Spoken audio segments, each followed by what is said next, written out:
Assalomu alaykum. Rasmiy xabarlar olami kanalimizga xush kelibsiz.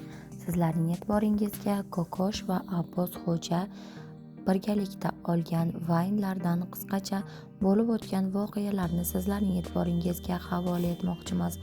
Barchasi uyushtirilgan va barchasi faqatgina muxlislarning mehrini qozonish va ommaga bir oz bo'lsa-da kulgu ulashish maqsadida qilinganini yaqqol namoyon ekanligini bilib olishingiz mumkin.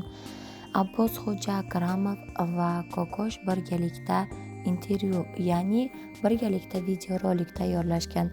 Siz ko'rib turgan suratdagi suhbatda bo'layotgan voqeani sizlarga qisqacha aytib o'tmoqchimiz. Kokosh vaznidan qutulmoqchi bo'lgani va to'y qachon deya ular savol berishganda, Xudo xohlasa vaznimdan bir oz qutulsam so'ngra deb aytishgan. Bu yerda barchasi kulguga aralashgan, biroz bo'lsa-da xalqqa kulgu ulash maqsadida qilingan videoroliklardan biri edi. Ammo muxlislar ko'plab e'tirozlarga sabab bo'layotgan xabarlarni yozishmoqda.